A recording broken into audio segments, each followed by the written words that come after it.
जी अस्सलाम वालेकुम। जी बेटा ऑनलाइन क्लास मेरी आवाज़ आ रही है? काइंडली बताइए।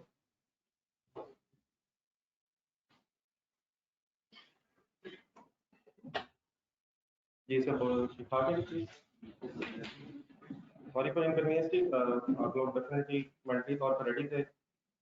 कमिंग बोले कमिंग तो नहीं करना चाहिए, जो मंडे गुजर गया बस। तो मंडे ट्यूसडे की जो आपको इनकन्वीनियंस फेस करनी पड़ी, उसके लिए मैं अपोलोजाइज करना चाह रहा हूँ सबसे पहले। आप लोगों के वो एक ख्वाब थे कि मैं नहीं, वैसे ये बात हो सकती है, मतलब ये सच नहीं हो सकता। बचपन में जब नया सेक्शन स्टार्ट होता था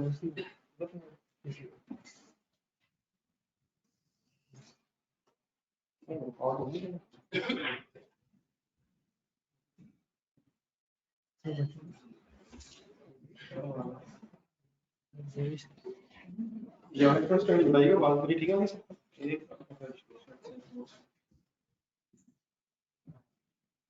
एक सेकंड जरा फाइनली बताइएगा, कुछ लोगों का शायद मसला आ रहा तो नहीं वीडियो में।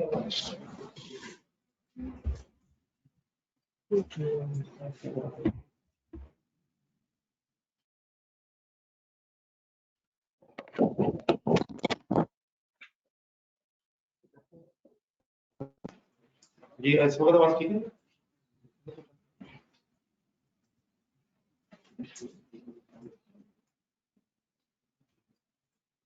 जी आवाज ठीक है जी, प्लीज आवाज ठीक है।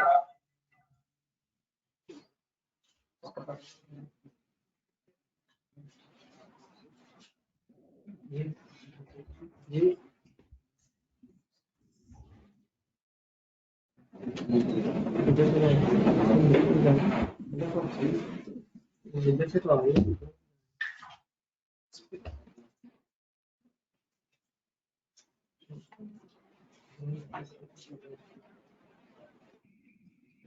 चलो मैं स्टार्ट करता हूँ, देखते हैं। बताइए।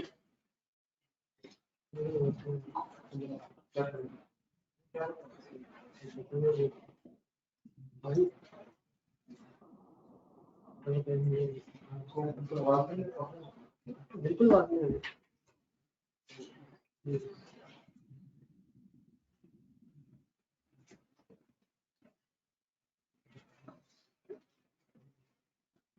ये बड़ी क्या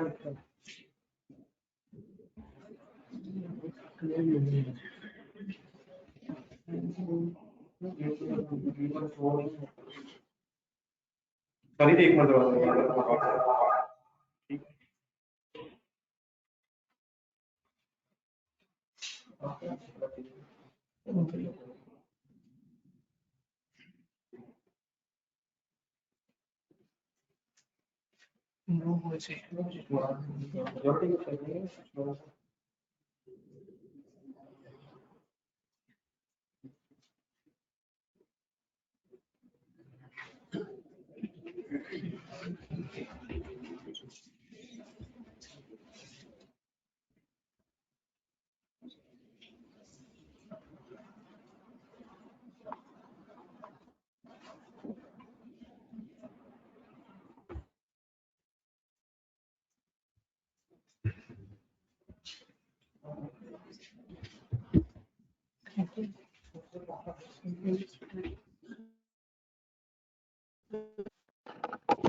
मिनट ठीक है।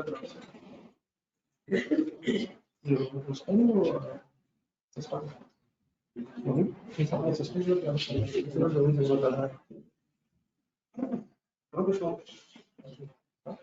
उधर का हमारा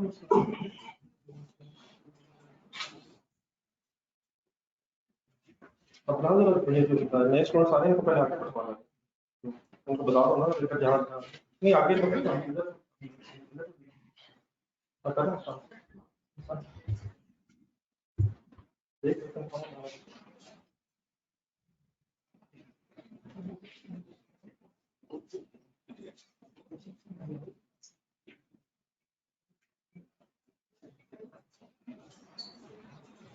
नहीं मैं कम बोल रहा हूँ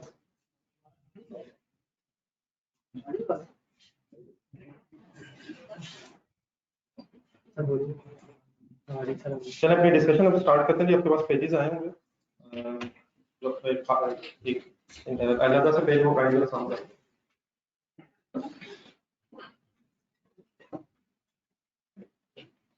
ये जरा सिलेबस के इंट्रोडक्शन से डिस्कशन स्टार्ट करते हैं। हमारे सब्जेक्ट का नाम है बताएंगे काइंडली सर।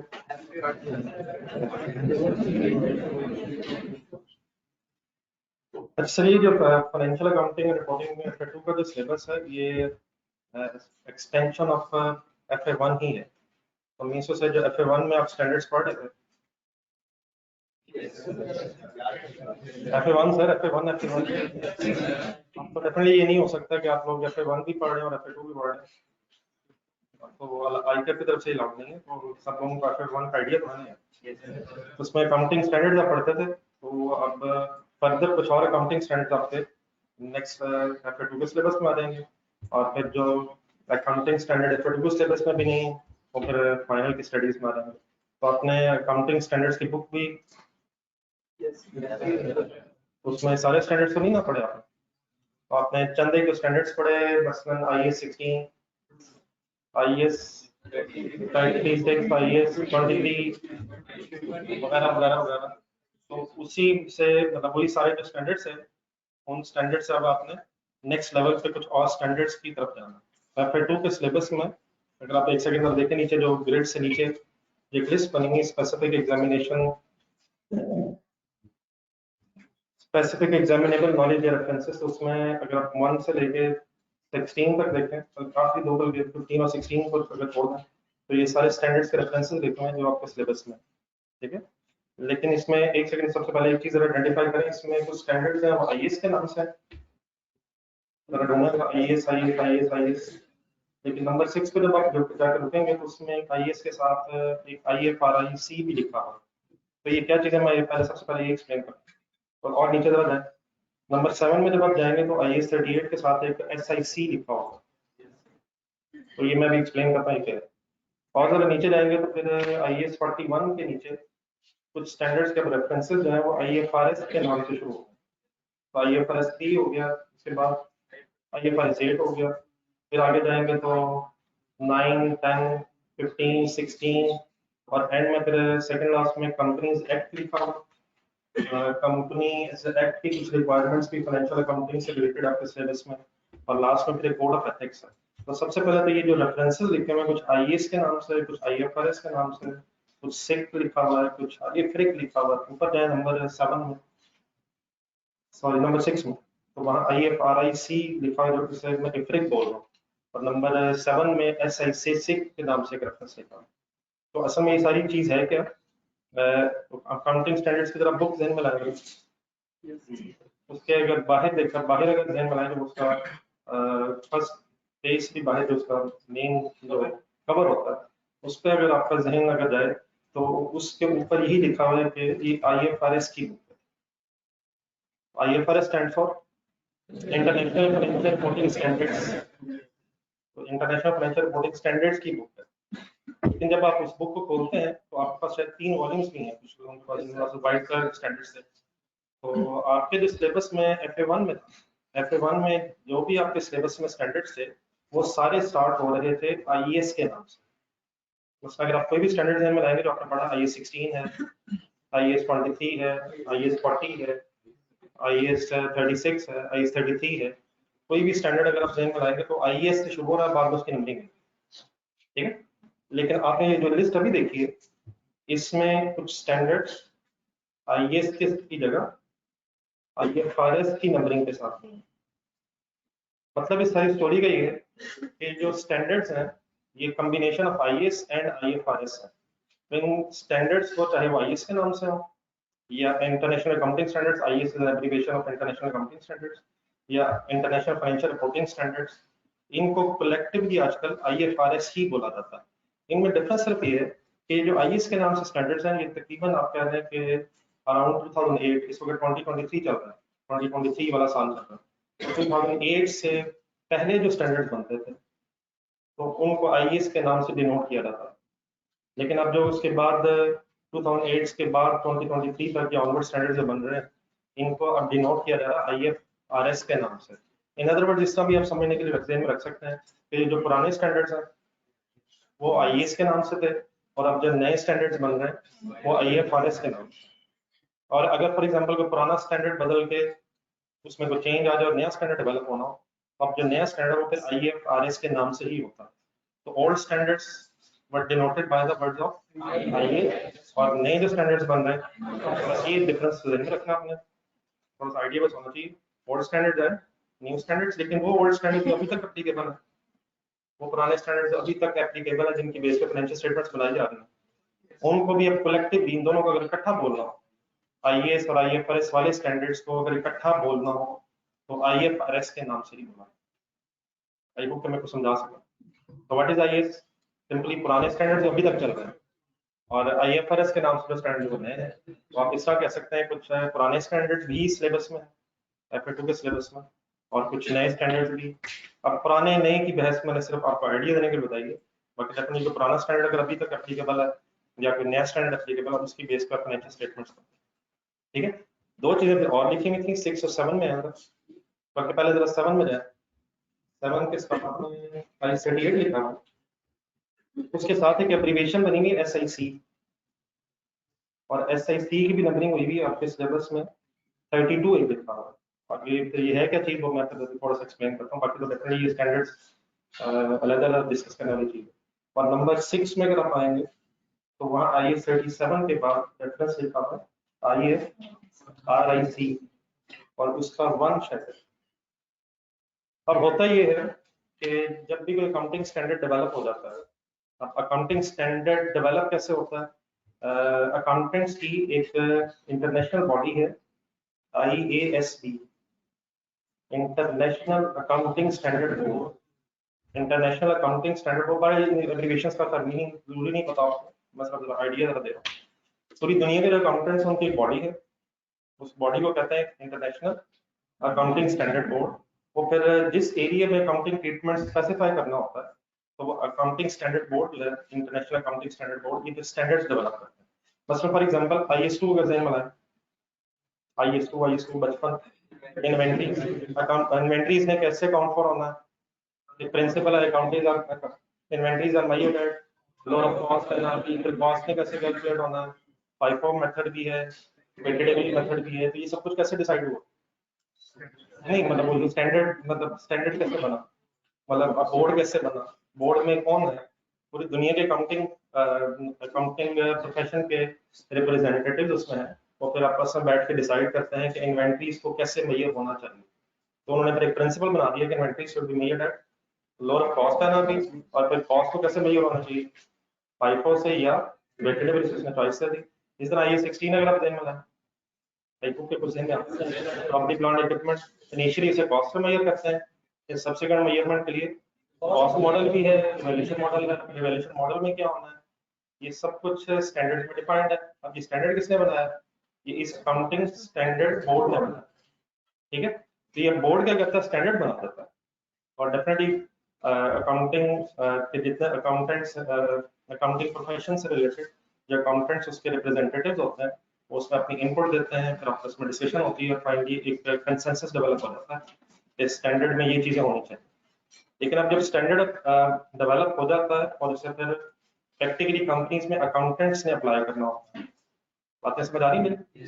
स्टैंडर्ड बन गया है, अब उस स्टैंडर्ड की बेस पे कंपनीज में फाइनेंशियल स्टेटमेंट्स बननी, और फाइनेंशियल स्टेटमेंट्स बनाते हुए आप जैसे अकाउंटेंट्स फिर उन स्टैंडर्ड्स को अप्लाई करते हैं।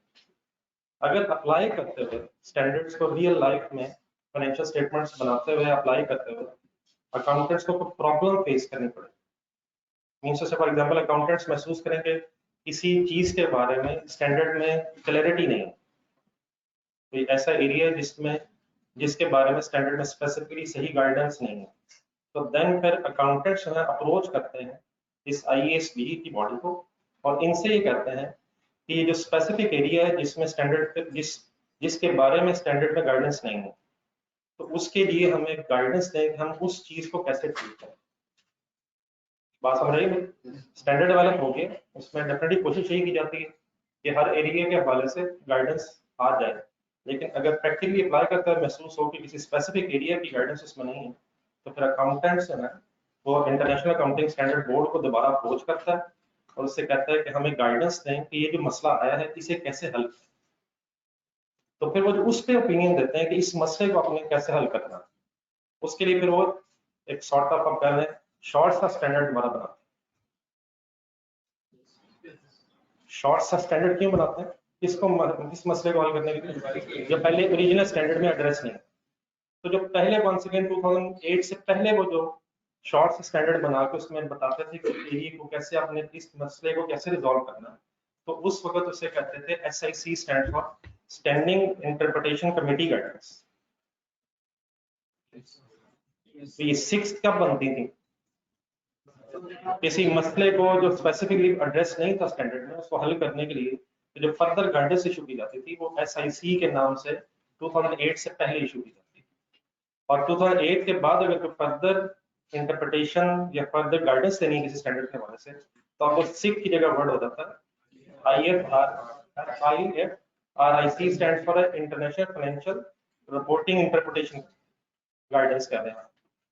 तो ये जो सिक है ये इफ्रिक है, इसकी जरूरत तब पड़ती है जब कोई स्पेसिफिक इशू जो प्रैक्टिकली अकाउंटेंट्स ने फेस किए है उसे स्पेसिफाइड ना किया गया या उसका स्पेसिफिक ट्रीटमेंट स्टैंडर्ड के अंदर जो ओरिजिनल स्टैंडर्ड्स के अंदर ना हो, तो उसका क्या करना है उसको फिर उसका जो अकाउंटिंग ट्रीटमेंट फाइनली डिसाइड होता है उस स्पेसिफिक एरिया में, उसको फिर सिक या इफ्रिक के नाम से ISB ही पब्लिश करती है।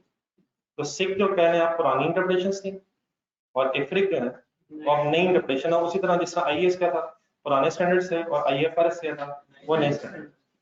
अब क्लियर है प्लीज? तो डेफिनेटली ना ये सारी 6 आपके सिलेबस में और ना ही इफ्रिक आपके सिलेबस में, जरा नंबर 6 देखें जरा, इफ्रिक्स में सिर्फ नंबर 1 आपके सिलेबस में। अब वो है क्या डेफिनेटली इस वक्त बहस नहीं, इंशाल्लाह डेफिनेटली डिस्कस करेंगे। और नंबर 7 में 6 में से सिर्फ 32 आपके सिलेबस में, ठीक है। अब फाइनली जरा आखिरी चीज, अगर आप पूरी अकाउंटिंग स्टैंडर्ड्स खोलेंगे जिनके पास व्हाइट कलर वाले मतलब मेजोरिटी के पास शायद वही होते हैं जब आप ICAP से परचेज करते हैं, बस तो वो 5 बुकलेट्स भी शायद है वो रेड कलर की जो है, लेकिन मैं अगर अज्यूम करूं कि मेजोरिटी के पास शायद FA1 में और व्हाइट वाले स्टैंडर्ड्स थे, तो आपने सिर्फ उसमें से बस एक ही खुला था क्योंकि उसमें ये सारे उसी में थे, लेकिन वो जिसमें दूसरा वॉल्यूम आपके पास है उसमें फिर IFRS भी है, मींस IFRS वाले जो स्टैंडर्ड आपके सिलेबस में ICAP ने जो 3 वॉल्यूम्स आपको दिए हैं ये कैप वाले भी शायद नहीं से आपको ये भी कहते थे कैप वालों के लिए, तो वो ICAP ने जो कैप से रिलेटेड अकाउंटिंग स्टैंडर्ड है उनकी फिर अलग से बुकलेट्स बनाई हैं। लेकिन अगर आपने कभी इत्तफाकन देखा हो तो एक वो रेड कलर के बुक्स भी हैं जो शायद 5 तो उसमें फिर ये सारे अकाउंटिंग स्टैंडर्ड्स भी हैं, उसमें सारी इफ्रिक्स और 6 जितनी भी हैं एप्लीकेबल वो सारी उसी में। इन शॉर्ट अगर मैं समराइज करूँ फाइनली अपनी बात को, तो अकाउंट जब आप IFRS की बुक खोलेंगे या खरीदेंगे तो ये सारी चीजें, कौन सी सारी चीजें, ये सारे IAS हो, ये सारे IFRS हो, 6 हो या इफ्रिक्स हो, ये सारे इकट्ठे उसी बुक में होते हैं। इन अदर वर्ड्स इन चारों को कंबाइन अगर करके हमने बोलना है तो हम सिंपली क्या वर्ड यूज कर देंगे कि ये IFRS हम पढ़, लेकिन IFRS की बुक विल कंटेन या हैज कंटेन, उसके अंदर क्या क्या होगा, उसमें IAS भी हैं, IFRS वाले भी हैं, इफ्रिक्स भी हैं और 6 भी हैं, लेकिन जिन अगर आपके पास व्हाइट वाले हैं तो आपके पास फिर वही हैं जो या तो FA1 में एप्लीकेबल थे या FA2 में एप्लीकेबल, और जो आपके सिलेबस में नहीं है वो फिर ICAP ने डेफिनेटली उसके लिए फिर अलग वॉल्यूम बनाया हुआ जो आप इंशाल्लाह फाइनल में कभी जाके यूज करेंगे। अब अगर मेरे पास स्टूडेंट कोई नहीं है तो फिर रहने दें यार, नहीं मतलब ये ऐसे बस लग नहीं ना चाहिए। जी अब कैंडी तरफ आपके सारे फर्स्ट पेज कुछ रीजनेबल आइडिया हो गया प्लीज। मैंने क्या बताया जी ऐसे पूछा काफी देर बोलता हूँ नहीं मतलब मैंने शायद सिंपली ये बताया कि IFRS स्टैंडर्ड्स की जो बुक है उसमें कुछ ओल्ड स्टैंडर्ड्स एंड इंटरप्रिटेशन है एंड कुछ न्यू स्टैंडर्ड्स एंड उनसे रिलेटेड इंटरप्रिटेशन है। पर IFRS के नाम से कोई स्टैंडर्ड बनाओ, IAS के नाम से स्टैंडर्ड बनाओ, वो जो भी आपके सिलेबस में उस स्टैंडर्ड को हमने इंशाल्लाह खोलना और अप्लाई करना। वंस अगेन बहरहाल ये अकाउंटिंग स्टैंडर्ड्स जो हैं अकाउंटिंग स्टैंडर्ड्स की बुक है जिस तरह FA1 में आप एग्जाम हॉल में लेके जा सकते हैं, इसी तरह से FA2 में भी पेपर में आप एग्जाम हॉल में लेके जा सकते हैं। लेकिन बहरहाल FA1 का अगर आप पेपर अगर आई होप के एग्जाम में ला सकते हैं तो बहुत ज़्यादा का जरूरत नहीं पड़ती स्टैंडर्ड्स की, लेकिन कम से कम ये फायदा जरूर है कि स्टैंडर्ड्स अगर साथ दे जाए तो डेफिनेशंस को या अकाउंटिंग ट्रीटमेंट्स का सच रट्टा लगाने की शायद जरूरत नहीं रहती है। उनकी एप्लीकेशन कैसे है, क्वेश्चन कैसे करना होता है, वो फिर ऊपर से मेन चीज़ है। वरना अगर फॉर एग्जांपल अकाउंटिंग स्टैंडर्ड्स ना हो और आपसे पूछ लिया क्वेश्चन में कि प्रॉपर्टी प्लांट इक्विपमेंट की डेफिनेशन लिखें तो डेफिनेटली माशाल्लाह आप लिख लेंगे, लेकिन रट्टा लगा के शायद लिखना पड़ेगा। वो ज़माना जिस ज़माने में स्टैंडर्ड्स अलाउड नहीं थे एग्जाम हॉल में लेके जाने के लिए, तो वो फिर वो रट्टे भी मेमोराइजेशन भी करनी पड़ती थी। तो एटलीस्ट अब उन चीज़ों से अल्हम्दुलिल्लाह आपकी जान छूट गई है कि सिर्फ एप्लीकेशन ही करनी होती है, लेकिन वो एक अलग इशू है कि एप्लीकेशन करते हुए भी कोई इतनी आसानी नहीं होती है। लेकिन बहरहाल एक आखिरी चीज़ है, आप में से कितने लोग ऐसे हैं जिन्होंने कॉस्ट पढ़ ली हुई है, लेकिन मेरा ख्याल है कुछ लोग ऐसे होंगे जिस वक्त कॉस्ट अभी शायद FA2 के साथ पढ़ रहे हैं। मेरे नज़दीक ये जो कैफ है इसमें सबसे जो डिफिकल्ट पेपर पढ़ने के लिहाज से भी है और शायद उसका पेपर देने के लिए हिसाब से भी है वो कॉस्ट ही है। ये FA2 के हवाले से अब डेफिनेटली चीज़ें तो नहीं है, लेकिन FA1 अगर आपने पढ़ लिया हो तो वो सारी बेस अब आपकी है, और उससे अगर आप पीछे जाएं PRC में होपफुली कुछ ना कुछ अकाउंटिंग में पढ़ ली जाती है। असल में ये जो फाइनेंशियल अकाउंटिंग है इसमें लेट्स अज्यूम अगर मैं कोई पुराना टॉपिक बोलूं तो कैश फ्लो फॉर एग्जांपल हर एक दिन उसका कोई अगर एक क्वेश्चन कर लिया जाए ना तो मैक्सिमम चीजें डिफरेंट नया क्वेश्चन तो हो जाता है, कुछ ना कुछ एक पैटर्न सा बन जाता है, फॉर्मेट सा आ जाता है, तो अकॉर्डिंगली उसके मुताबिक चीजें कुछ ना कुछ होना शुरू हो जाती हैं। तो फाइनेंशियल अकाउंटिंग में FA2 में कोई पढ़ाई के हवाले से इशू नहीं है, चीजें डेफिनेटली नहीं होंगी, लेकिन जैसे ही आपको उसका आइडिया होगा तो उसको अप्लाई करना इशू नहीं है। फॉर एग्जाम्पल अगर कोई भी नया स्टैंडर्ड आएगा करना हमने वही होता है कि अकाउंटिंग ट्रीटमेंट करना, विच मीन्स जनरल एंट्रीज करनी है, उससे लेजर्स बन सकते हैं, उससे फाइनेंशियल स्टेटमेंट्स बन सकते हैं। तो फाइनेंशियल स्टेटमेंट्स के भी सारे कंपोनेंट्स आपने FA1 में पढ़ लिए हैं, बस फिर कौन से कंपोनेंट्स हैं, चलो वही वही वही बात है। तो मतलब मैं इस बात में कॉस्ट बीच में इसलिए लाया कि अल्हम्दुलिल्लाह जिन्होंने तो पढ़ ली है कॉस्ट, बाकी वो अल्लाह के हवाले है, लेकिन मींस FA2 से कोई खास डरने वाली बिल्कुल बात नहीं है। The only thing that is required is once again कुछ फॉर्मेलिटी वाली बातें करूंगा, लेकिन ये चीजें काउंट करती हैं। और डेफिनेटली फर्स्ट डे है, अल्लाह का शुक्र है तकरीबन आप लोग मैक्सिमम टाइम पे आए हैं।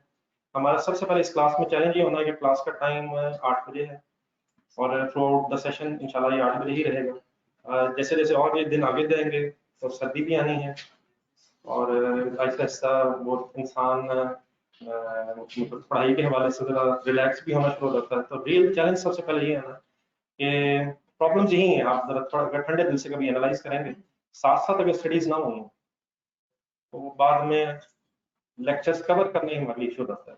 तो लेक्चर्स कवर करना तो डेफिनेटली फर्स्ट स्टेप तो है, लेकिन सिर्फ लेक्चर्स कवर कर लेने से पेपर नहीं अटेम्प्ट होता। तो वो सारी मिस्टेक्स जो खुदा ना खास्ता किसी की कभी पिछले सेशंस में नहीं है, तो मेरा ख्याल है सबसे पहले तो उन्हें एक्नॉलेज करके जो हो गया उसको तो हम कुछ नहीं कर सकते, उससे आगे बढ़ने की जरूरत है। तो सबसे पहले वही रिक्वेस्ट है आपसे कि हमेशा क्लास में प्लीज टाइम पे रेगुलरली हैं। छुट्टी अगर हम सब मिलते करेंगे तो होगी, वरना नहीं होगी। और खासतौर पे जब ये कुछ दिन बाद अगर सैटरडेज आ जाते हैं, अक्सर महसूस ऐसे ही होता है कि सैटरडे संडे खुद से अज्यूम कर लिया जाता है ये तो छुट्टी होनी ही चाहिए चाहे है या नहीं। संडे की भी मैं बात नहीं करता, लेकिन कम से कम अपने आप को सैटरडे के हवाले से तो मोटिवेट जरूर करें। तो रेगुलरली क्लास में खुदा ना खास्ता किस दिन क्लास बैठे इंसान है, कोई प्रॉब्लम हो सकती है, तो सबके पास रिकॉर्डेड ऑप्शन इसलिए अवेलेबल है कि उसको कोशिश करें कि नेक्स्ट डे आने से पहले किसी वजह से अगर फिजिकल क्लास में नहीं आ पा सके, वैसे तो जिन्होंने फिजिकली क्लास में एडमिशन लिया है तो प्लीज हमेशा यही कोशिश करें कि फिजिकली हर क्लास में रेगुलरली आए, लेकिन अगर कभी किसी वजह से रह भी जाए तो कोशिश यही होनी चाहिए कि जो रिकॉर्डिंग की फैसिलिटी आपके पास अवेलेबल है उसको यूटिलाइज करके अगले दिन क्लास में आने से पहले अगर आपका कवर हुआ हो। देखिए ये चीज़ें लिंक है, फॉर एग्जांपल आज कुछ बातें अगर हो जाएंगी तो इट इज़ वेरी डिफिकल्ट कि कल वही बातें रिपीट हो सके। सिलेबस आपके सामने ही है, चीज़ों को कवर करने में बहुत टाइम रिक्वायर्ड होता है, बहुत सी प्रैक्टिस भी करनी होती है, तो बार बार एक ही चीज़ को रिपीट करना शायद प्रैक्टिकली पॉसिबल भी नहीं होगा। तो कुछ डेफिनेटली एफर्ट्स आपकी तरफ से भी रिक्वायर्ड होंगी। तो मेरे ख्याल से सबसे पहली एफर्ट ये है एक क्लास में टाइम पे प्लीज आया जाए। अब क्लास में अगर हमने टाइम पे आना है तो उसके लिए भी क्या रिक्वायर्ड है?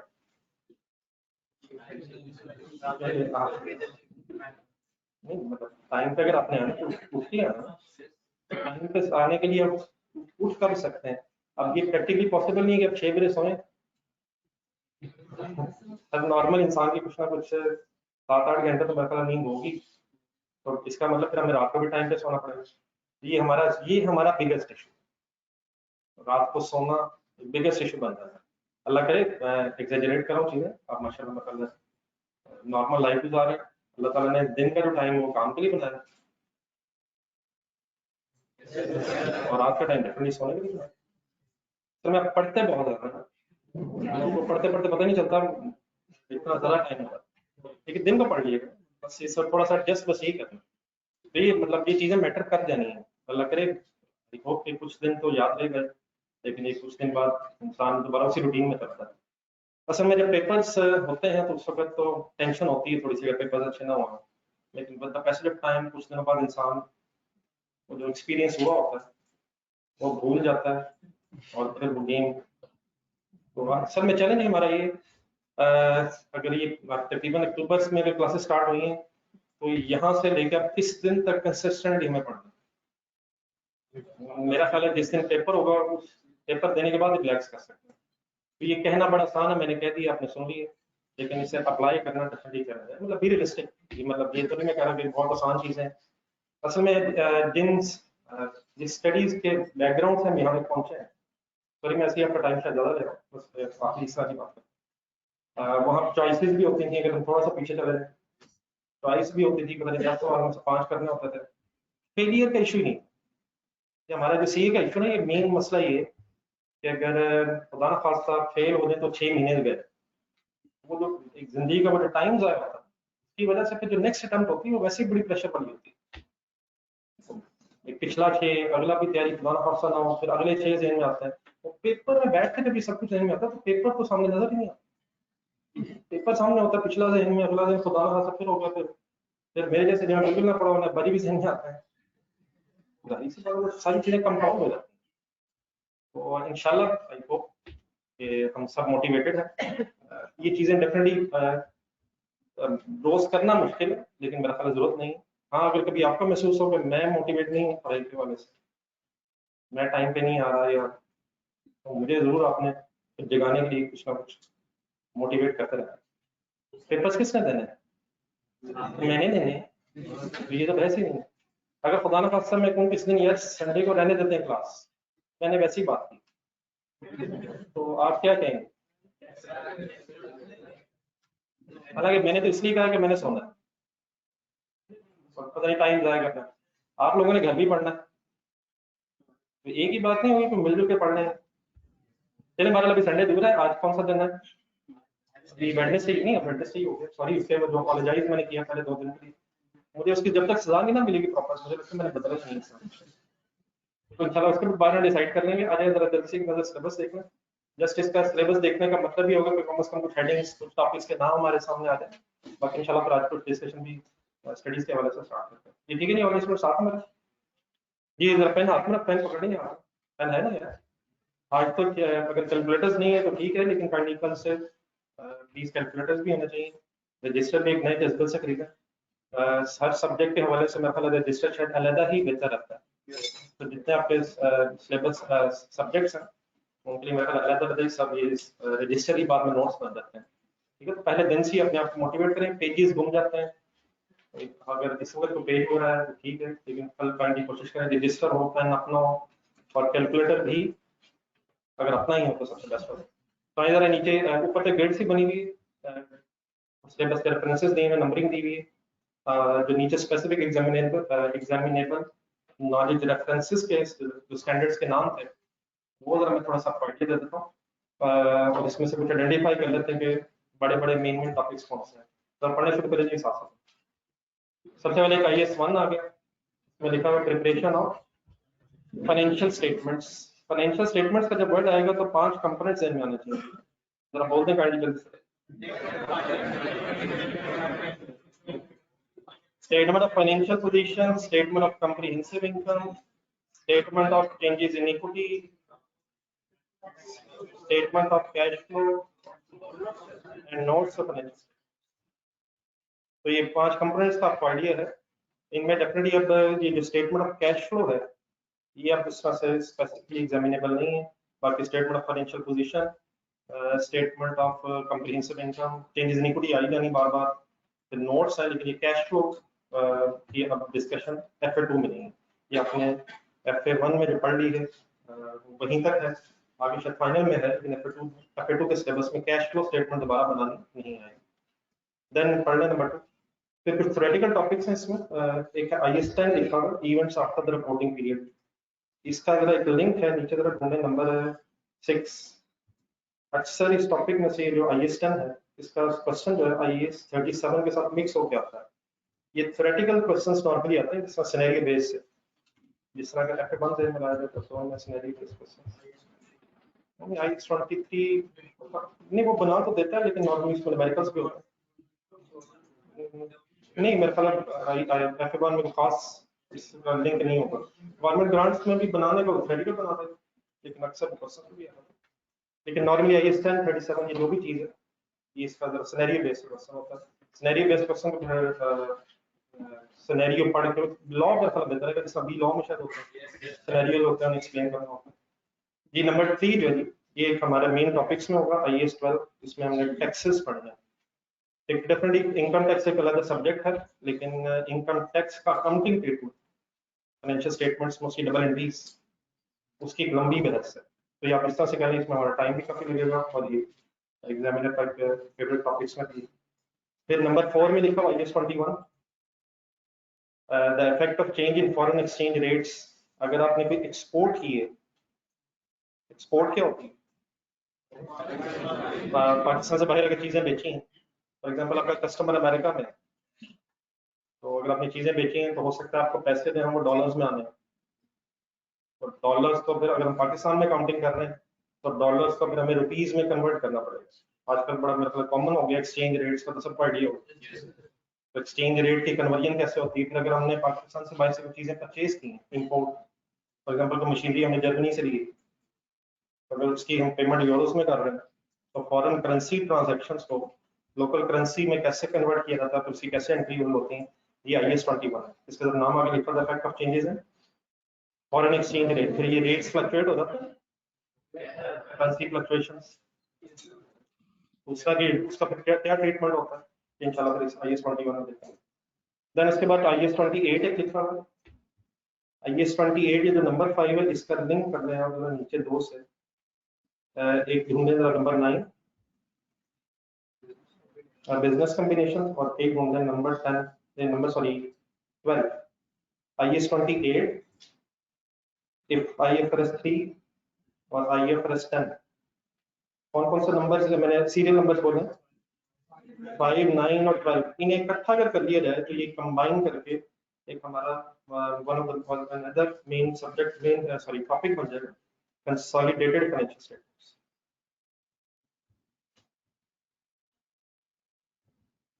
कंसोलिडेटेड फाइनेंशियल स्टेटमेंट्स जो हजरात लास्ट लाइन में बैठे हुए लिखा सही नजर आ रहा, बिल्कुल लास्ट लाइन में नजर आ रहा पड़ेगा। तभी कंसोलिडेटेड फाइनेंशियल स्टेटमेंट्स का मीनिंग सिंपली है कि कंसोलिडेट का मतलब होता है इकट्ठा करना। अगर अलग अलग फाइनेंशियल स्टेटमेंट्स हैं तो उन्हें प्लस करके कंबाइन किया जाता है। कब किया जाता है, क्यों किया जाता है, ये इंशाल्लाह एक लंबी बहस है। तो 5, 9 और 12 जो है इसे कंबाइन करके कंसोलिडेटेड फाइनेंशियल स्टेटमेंट्स, तो ये भी उसी तरह जिसका मैंने आपको ऊपर नंबर 3 बताया था IS12, तो यहाँ से भी नॉर्मली हर टाइम में क्वेश्चन जरूर आता है 15-20 नंबर का। वापिस ऊपर आ जाए नंबर 7 पे,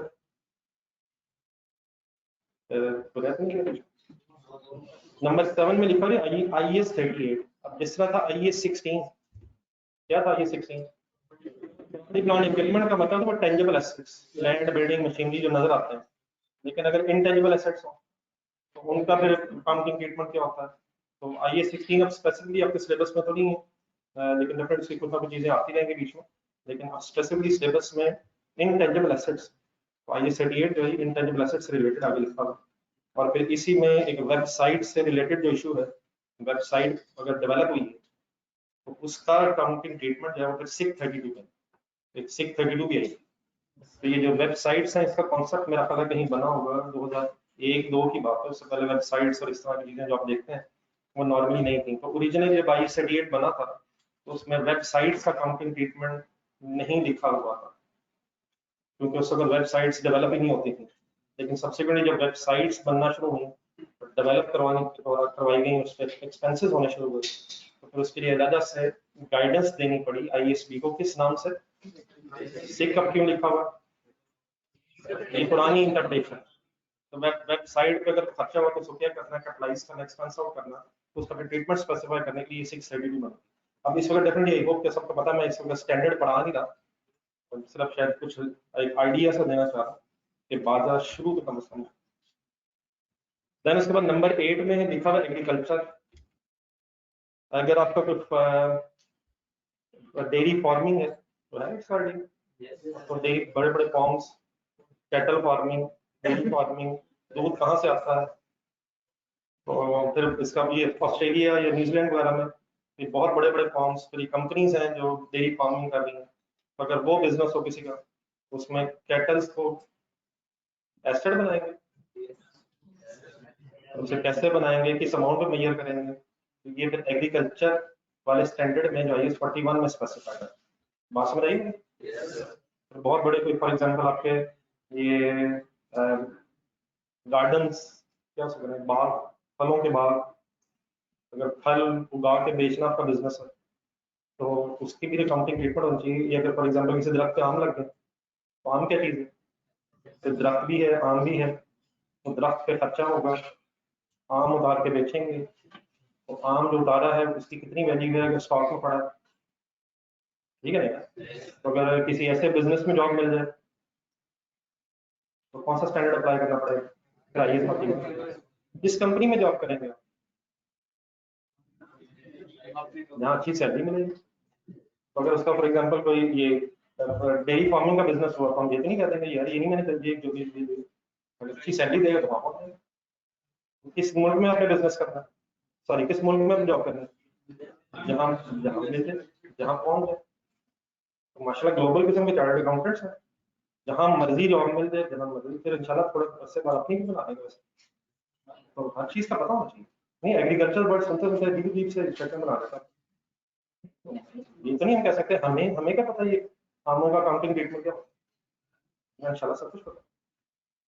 नंबर 10 से उसके बाद भी ऑपरेटिंग सेगमेंट्स, ये मतलब बिल्कुल नई चीज है। नंबर 11 भी IFRS 9, ये भी शायद इसको आपको आइडिया हो। Operating segments of financial instruments, ये नई चीज है बिल्कुल। 13 रेवेन्यू, शायद रेवेन्यू किसे कहते हैं? सेल का भी रिकॉर्ड होनी चाहिए जब चीजें सेल हो जाए। सेल कब होती है? अब इसमें भी वही जब रिस्क एंड अवार्ड वगैरह की बहस, लेकिन वो बड़ा स्पेसिफिक एरियाज में हमने गुड्स के एंगल से पढ़ा हुआ। लेकिन सर्विसेज बिजनेस भी हो सकते हैं, फिर गुड्स की डिलीवरी के भी इश्यूज हो सकते हैं। तो एक मेजर स्टैंडर्ड में फिर IFRS 15 भी, ये भी काफी बड़ा स्टैंडर्ड, जिसमें डेफिनेटली लेकिन सेल से रिलेटेड। रेवेन्यू का मतलब असल में होता है स्टेटमेंट ऑफ प्रॉफिट लॉस से मिलाना। ये रेवेन्यू तो प्रॉफिट करता है,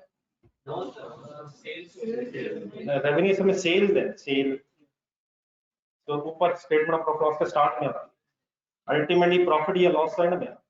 तो प्रॉफिट या लॉस तो difference between revenue and expenses. तो रेवेन्यू वो ग्रॉस अमाउंट है, वो इनकम है, इनकम एक वर्ड होता है इनकम। तो रेवेन्यू मींस मेन बिजनेस की जो इनकम्स है उसको कैसे काउंट फॉर करना है, कब क्रेडिट करना है। इनकम से क्रेडिट ही होना है, उनको कब क्रेडिट करना है, सर्विसेज बिजनेस अगर तो कैसे करना है, तो वो एक अलग से बिजनेस है। देन फिर उसके बाद एक IFRS 16 है, IFRS 16 है, IAS 16 नहीं। IAS 16 क्या था? प्रॉपर्टी प्लांट इक्विपमेंट का ट्रीटमेंट बता रहा था। ये IFRS 16 जो है लीजेस से लीजेस की क्या बहस है, इंशाल्लाह अभी हम शुरू करेंगे, उनसे डिस्कशन स्टार्ट करेंगे, इस चीज पर मैं कुछ नहीं कह रहा। आखिरी दो बस एक नजर देखो, देन उसके बाद फिर कुछ कंपनीज एक्ट की रिक्वायरमेंट्स भी आपके सिलेबस में। मसलन अगर कोई अकाउंटिंग स्टैंडर्ड जहन में लाए, IAS 16, मैं अगर दोबारा आपके जहन में लाने की कोशिश करूँ तो IAS 16 के कुछ डिस्क्लोजर रिक्वायरमेंट्स थी। डिस्क्लोजर रिक्वायरमेंट्स थी, एसेट रिवैल्यू हो जाए, मैं स्टेट पे वहां चला गया, तो फिर name of revaluer, rate of revaluation वगैरह वगैरह।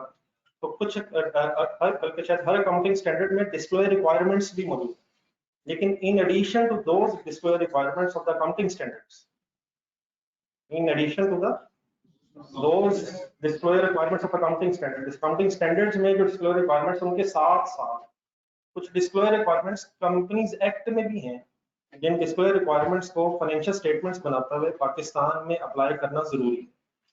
तो ये जो सेकंड लास्ट लाइन में लिखा हुआ है, इसमें 3 स्केड्यूल्स हैं, रबड़ ढूंढ आपने वो अगर कंपनी लॉ किसी ने पढ़ा भी हो तो उसमें शायद सेक्शंस हैं अपने में पढ़ने, लेकिन वो जो कंपनीज है ये सारा सिलेबस में भी आपके नहीं है, उसका वो उसका भी थोड़ा सा माइनर हिस्सा है। उससे आगे जब जहाँ वो सेक्शंस खत्म हो रहे थे वो स्केड्यूल्स बनाए, अब वो क्या उन स्केड्यूल्स में वो चला डिस्कस करेंगे, लेकिन 3 schedules, third fourth and fifth schedules companies act के भी अप्लाई करने होते हैं फाइनेंशियल स्टेटमेंट्स बनाते, तो उनकी एप्लीकेशन जो है वो फिर एफिड होगी।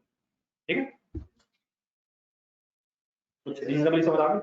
तो इसमें भी डिस्क्लोजर रिक्वायरमेंट्स है, लेकिन इसमें जो डिस्क्लोजर रिक्वायरमेंट्स है वो in addition to accounting standard, in other words financial statements बनाते हुए अकाउंटिंग स्टैंडर्ड्स की भी डिस्क्लोजर रिक्वायरमेंट्स और कंपनीज एक्ट की भी डिस्क्लोजर रिक्वायरमेंट्स, दोनों को ज़हन में रखकर फाइनेंशियल स्टेटमेंट्स फाइल करें। फाइनेंशियल स्टेटमेंट्स के डिस्क्लोजर्स कहां से आएंगे? स्टैंडर्ड से भी आएंगे और कंपनी से भी। और लास्ट में भी एक कोड ऑफ एथिक्स है, ये मतलब कोड ऑफ एथिक्स ऑफ शायद हर सब्जेक्ट में, टैक्स में भी शायद, ऑडिट में भी अगर कोई पढ़ेगा तो ऑडिट में भी है, और कंपनीज एक्ट में भी है। तो code of ethics financial statements बनाते हुए एथिकल प्रिंसिपल्स को भी अप्लाई करना चाहिए। तो क्योंकि जो एथिक्स है ये नॉर्मली लोगों को पता नहीं, मतलब सच बोलना किसी को नहीं पता, ईमानदारी से काम करना इसका कोई दुनिया में किसी को नहीं पता, तो इसलिए आईकैप ने क्या किया, हर सब्जेक्ट में एथिक्स डाल।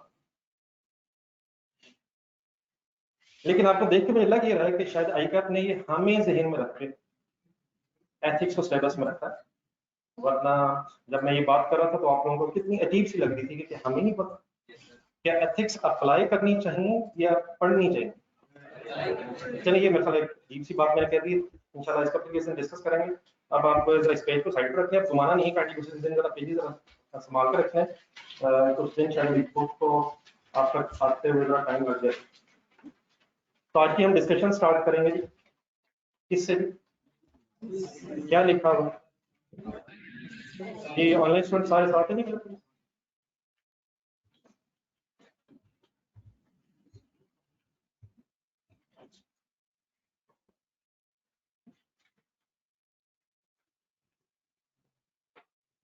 मेरी किसी बात से मैंने काफी बोला है, तो मैंने अभी अब तक शायद आपसे पूछे नहीं, मेरी किसी बात में कोई कंफ्यूजन रह गई, कोई आप क्वेश्चन पूछना चाह रहे हैं? ये last time everything is okay sir. चलिए फिर हम स्टैंडर्ड स्टार्ट करने लगे, by the name of IFRS 16 उसका रेफरेंस है, लीज है। उसका पार्ट ए का मतलब ये है कि हम ये स्टैंडर्ड बहुत बड़ा सा है, सारा स्टैंडर्ड इसी इनिशियल डिस्कशन में नहीं करेंगे, जितना स्टैंडर्ड हमें नेक्स्ट टॉपिक्स के लिए रिक्वायर्ड है वो थोड़ा सा हम पढ़ लेंगे, ताकि जब नेक्स्ट टॉपिक्स हैं तो उसमें हमें आइडिया हो। बाकी इंशाल्लाह जब आप बड़े हो जाएंगे कुछ अर्से बाद, हर गुजरते दिन के साथ इंशाल्लाह अकाउंटिंग पढ़ने से बड़े होते चले जाएंगे, आई होप कि आप खुद महसूस करेंगे। अगर आप इस वक्त यहाँ बैठ के महसूस करें तो अल्हम्दुलिल्लाह एक जमाना था जब आपने PIC स्टार्ट किया होगा और उसमें पहले दिन को डेबिट क्रेडिट की बहस आ गई होगी, तो एक वो जमाना था जब मशीन बड़ी मुश्किल से भर के डेबिट होती थी, तो आई होप कि हम उस मुश्किल से आगे निकल आए।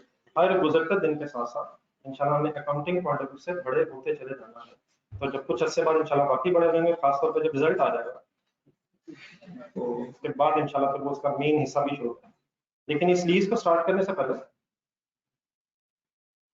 ये स्टैंडर्ड बेटा आई एम अज्यूमिंग के आपके पास होंगे, वही चल जाएंगे जो आपके पास में आपने लिए थे, लेकिन अगर फॉर एग्जांपल अभी स्टैंडर्ड्स नहीं है तो फिर इमीडिएटली भी स्टैंडर्ड्स खरीदने की मतलब जरूरत नहीं है, अभी कुछ दिन हम जरा यूज हो रहे चीजें से, बाकी स्टैंडर्ड्स नहीं है, लेकिन मेरे ख्याल FA2 में तो स्टैंडर्ड्स जरा ज्यादा जरूरी हैं, इसलिए बहुत से टॉपिक्स हैं वहां से बड़े आराम से कवर हो सकते हैं।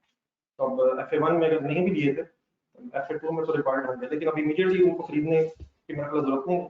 तो 5-10 दिन पहले जरा रूटीन में हम चीजों को थोड़ा सा आगे ले चलते हैं, ठीक है जी। ये लीज की डिस्कशन स्टार्ट करने से पहले हमें इस टॉपिक में कुछ प्रेजेंट वैल्यू का कॉन्सेप्ट रिक्वायर्ड है। तो ये कुछ चीजें आपने शायद IAS 36 इम्पेयरमेंट में प्रेजेंट वैल्यू, तो कैलकुलेटर अगर जिनके पास है वो तो पकड़। तो before we start this topic हम जरा कुछ चीजें रिवाइज कर रहे हैं। प्रेजेंट वैल्यू का कॉन्सेप्ट होता है, क्या मतलब होता है प्रेजेंट वैल्यू? आपकी इन्वॉल्वमेंट चाहिए, ये ना मैं अकेला ही पढ़ के चला। प्रेजेंट वैल्यू का मतलब आज की वैल्यू, नहीं आज की वैल्यू किसकी आज की वैल्यू? फ्यूचर में पैसे देने उनकी आज की। नीचे जरा बिफोर वी अप्लाई दिस दो फार्मूले लिखे हुए लेफ्ट साइड पे लिखा हुआ है डिस्काउंटिंग का फार्मूला, देख के बोलना है काइंडली जरा सब। 1 + I - N, I definitely stands for interest rate है, और N जो है वो नंबर ऑफ ईयर्स है। अच्छा, एक कंपाउंडिंग भी शायद किसी जमाने में आपने पढ़ा होगा, वो पॉजिटिव N के साथ है, उसकी जरूरत नहीं पड़ती। कंपाउंडिंग होती है आज से आगे जाना। यहाँ हम इसका प्रेजेंट वैल्यू की बात करें तो ये -N number of years, how to apply वो मैं बाद में बात करूँ। और इसके साथ एक अपोजिट साइड पे भी फॉर्मूला लिखा हुआ है एनयूटी का, उसको एक सेकंड छोड़ पहले नीचे आता है। एक छोटी सी एग्जांपल देखो, और प्लीज छोटी छोटी चीजें भी सीरियसली लेनी होती हैं। एक लाइन लिखी हुई, कंपनी इज रिक्वायर्ड टू पे immediately after the number of years लिखा हुआ है, कंपनी इज रिक्वायर्ड टू पे 1 lakh eight the end of 5 years. एक कंपनी ने 1 लाख रुपया देना 5 साल बाद। आपसे रिक्वायर्ड ये कि आप उसकी प्रेजेंट वैल्यू कैलकुलेट करें, पीवी मींस प्रेजेंट वैल्यू, और इंटरेस्ट रेट 10% दिया हुआ है। ये कैलकुलेटर पता है, बताइए कैसे वर्किंग होगी? नहीं, क्या करना होता है जरा, फ्यूचर वैल्यू लें विच इज 1 लाख, ऊपर देखें फॉर्मूला डिस्काउंटिंग का क्या है, देख के जरा रिवाइज कर लें प्लीज। 1 प्लस, अब इंटरेस्ट रेट अगर 10% है तो 10% का मीनिंग होगा 10/100, 10/100। तो मैथमेटिकली जब वो सॉल्व होगा 10/100, तो इस तरह की चीजें कर लिया करें ताकि बिल्कुल सही जरा क्लियर हो। 10/100 करेंगे तो 0.1 हो जाए, तो जब हम फॉर्मूले में लिखेंगे तो 0.1 हो जाए। अगर ये 20% होता तो 0.2 हो जाएगा, अगर 12% हो 0.12 हो जाएगा, लेकिन अगर ये 9% हो तो 0.9 नहीं, वो 90% हो जाए। तो जरा चेक करें 9/100 वो 0.09 बन। तो अगर लेस देन 10 होगा तो 0.09, 0.08 वगैरह होगा। अगर 10% है तो 0.1 क्यों लिख रहा हूँ, क्योंकि 10% मीन्स 10/100, ठीक है। तो जब फॉर्मूले में आप लिखेंगे तो आप सॉल्व करके लिखें, तो ठीक है जी प्लीज 0.1, और माइनस n कितना है 5 ईयर्स, तो -5। प्लीज जिनके पास कैलकुलेटर्स अवेलेबल है प्लीज सब लोग सॉल्व करें, जो ऑनेस्ट स्टूडेंट्स आप भी करें, होंगे यार मेजॉरिटी के पास होंगे। लास्ट टाइम भी आया कैलकुलेटर, जी आंसर बताइए। नहीं कैलकुलेटर नहीं दिखा, जी आंसर प्लीज। 62092, प्लीज पॉइंट्स में आंसर आ रहा होगा, ये मसला भी करने के बाद दोबारा में से सुन के प्लीज रिजॉल्व करने की कोशिश करते हैं। आज से ही शुरू करते हैं, शायद ये लगे 2-4 दिन बाद रिजॉल्व हो जाए। पॉइंट्स में अगर आंसर आ रहा हो तो रुपीस में राउंड ऑफ करके उसे लिखना है, पॉइंट्स में जाने की जरूरत नहीं।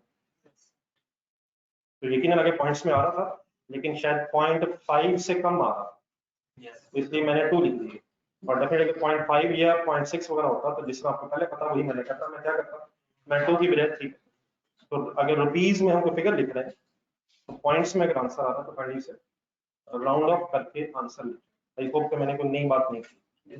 डन है प्लीज। तो what is the way of using this formula of discounting? Future value है 1 + I और -n डिफाइन कर रहे हैं, एड्रेस रेट और n को डिफाइन करके प्रेजेंट वैल्यू कैलकुलेट करें। What is 1 lakh? Future value which is to be paid after 5 years, and what is 62092? मतलब वो लाख रुपया जो 5 साल बाद लाख, आज उसकी value 62,092 approximately if the interest rate is 10% over the 5 years। समझ आ गई प्लीज? देन उसके बाद एक अगली एग्जांपल देखते हैं जी, ऑनेस्ट स्टूडेंट्स ओके प्लीज। अब पहले इसको जरा मेरे साथ समझ लीजिएगा। इमीडिएटली आफ्टर दिस कैलकुलेशन जो फर्स्ट हमने की है, इसके नीचे एक और लाइन इसी तरह की मिलती जुलती लग रही है, लेकिन डिफरेंस अलग नोट करना है। देखो भाई, कंपनी इज रिक्वायर्ड टू पे 1 lakh eight the end of each year for next 5 years। अब सबसे पहले जरा इसको, ये जो सेकंड लाइन हमने पढ़ी, ऊपर वाली लाइन से डिफरेंशिएट करें। फर्स्ट लाइन में था कंपनी ने 1 लाख रुपया देना है 5 साल बाद, 5 साल बाद 1 लाख देना। अब ये नीचे लाइन वाली लाइन में अंडरलाइन की है, ये क्या है? अब इसमें एक ही लाख देना है या एक लाख करके 5 दफा पे कर, एक लाख करके 5 दफा पे कर। लेकिन क्या ये 5 लाख टोटल नहीं होता? लेकिन ये 5 लाख इकट्ठा 5 साल बाद नहीं देना, ये एक लाख करके सॉर्ट ऑफ इंस्टॉलमेंट्स में देना। इन अदर वर्ड्स इस तरह से कहता हूँ, देना 5 लाख है लेकिन एक साल के इंटरवल के बाद। तो क्या इसकी या प्रेजेंट वैल्यू आ सकती है? अब इसको समझने के लिए पहले प्लीज जरा सारी बातें जरा मेरी दोबारा रिवाइज करें, शायद जिनके ज़हन में आ भी रहा होगा। लेट्स अज्यूम, जिसका मैथ्स वगैरह एपीएम में भी आपने सुना होगा, अगर मैं कहूँ कि आई डेट है 1 जनवरी 2022 फॉर एग्जांपल, ये है स्टार्ट। अगर लेट्स अज्यूम आई डेट 1 जनवरी 2022, तो बेस्ड ऑन दिस लाइन जो आपने नोट्स में देखा, पहली इंस्टॉलमेंट कब पे होगी? डेट बोलिए, डेट बोलिए प्लीज, डेट बोलिए। 31 दिसंबर 2022 पे पहला 1 लाख पे हो। Okay, next 31 December 2023, 31 December 2024, 31 December 2025 and 31 December 2026। Company is required to pay 1 lakh at the end of each year for next 5 years। तो अगर आज डेट है 1 जनवरी 2022, तो ये इस तरह से कुछ डेट्स बन जाएंगे जिन डेट्स पे आपने 1 लाख रुपीज पे करना है। या तो ठीक है जी, एक्सप्लेनेशन है। अब हमने अगर प्रेजेंट वैल्यू कैलकुलेट करनी है तो बोर्ड पे जरा एक सेकंड देखें। प्रेजेंट वैल्यू का मतलब क्या होगा इन डेट्स के एंगल से? आज की डेट, आज की कौन सी डेट है? 1 जनवरी 2022।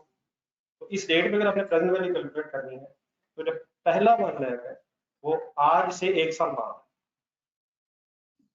दूसरा जो है वो आज से 2 साल बाद है, 3 साल बाद है, 4 साल बाद है, 5 साल। इन अदर वर्ड्स हम डिस्काउंटिंग का फॉर्मूला यूज कर सकते हैं, लेकिन हमें अलग अलग 5 वर्किंग्स करनी पड़ेगी। कैसे? इस लाख की आज प्रेजेंट वैल्यू बताएं कैसे करें? 1 lakh multiplied by 1 plus rate, मेरा मतलब वही 10% है, माइनस बस बताना, -1 -5, 1 साल बाद वाला जो उसकी आज प्रेजेंट वैल्यू। सिमिलरली नेक्स्ट कैसे करें? एक और बोलो, -2 एंड सो ऑन, 1 प्लस 0.1 -3। ये रजिस्टर खोलें जरा। है ढूंढे ढूंढे ढूंढे, दिल नहीं कर रहा, दिल नहीं कर रहा। आसान है, मुझे आता है, प्लीज इसमें कोई बात जहन में आ रहा है, रजिस्टर करो, डेट्स लिखें, काइंडली सॉल्व करें।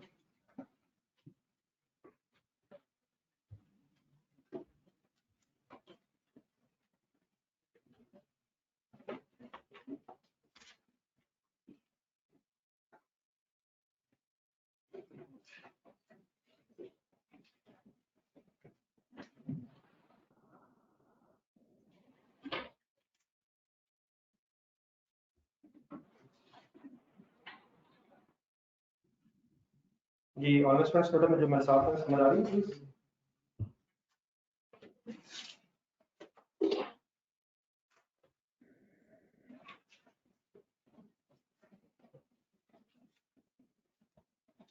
एनी इश्यू नहीं? बाकी काइंडली कैलकुलेटर्स खोलें, सब कुछ लिख के सॉल्व करें।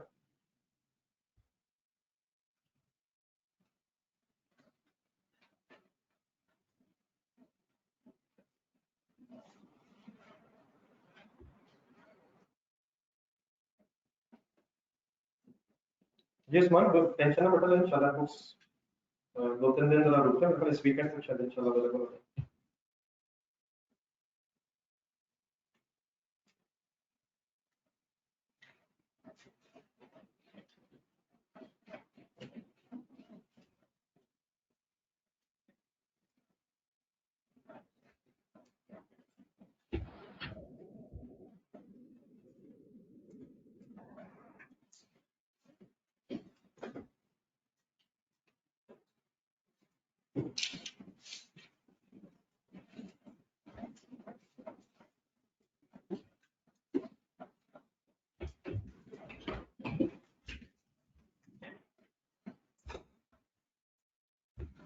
जी आंसर्स पहला क्वेश्चन वही आ गया 6209 कर ले एक मिनट लगा जो कर रहे कंप्लीट कर सॉरी सॉरी नहीं वो उसका हमारे साथ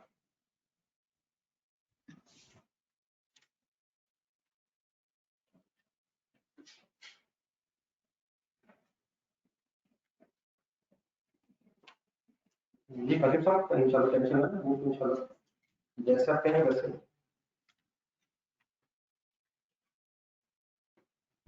please round off wherever is required कर दिया करेंगे यार हम 90909 एंड को लास्ट टाइम में सेकंड वर्किंग करवा दो अमाउंट बता दो हाथ वालों को देखते हैं शुरू कर दीजिए लास्ट टाइम में कोई नहीं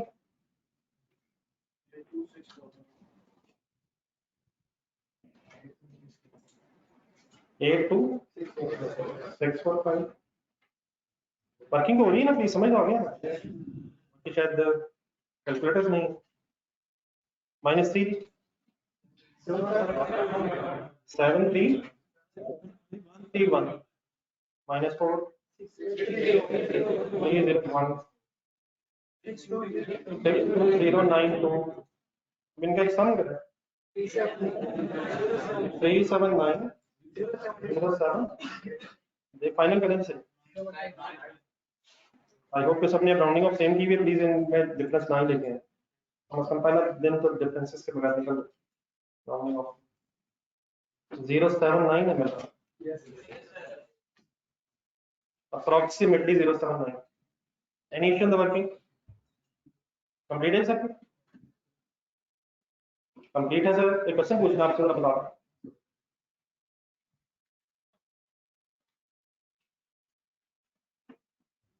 ये अभी जो 379079 है ये क्या इसकी प्रेजेंट वैल्यू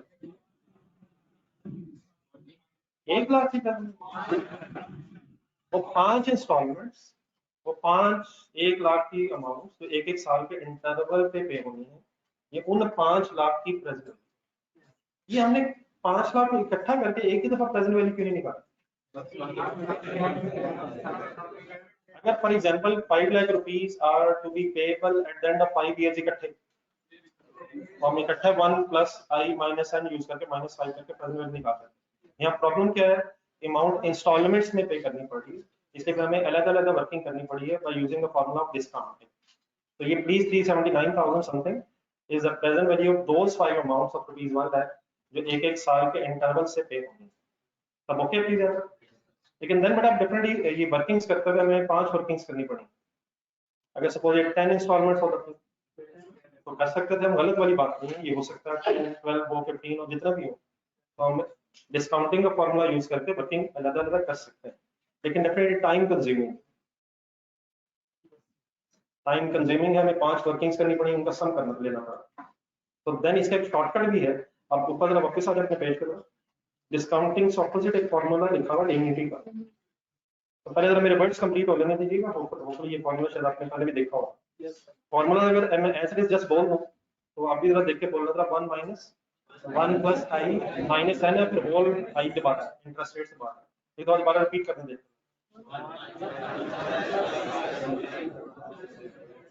अब ये जो एन्युटी का फॉर्मूला है ये कब यूज हो सकता है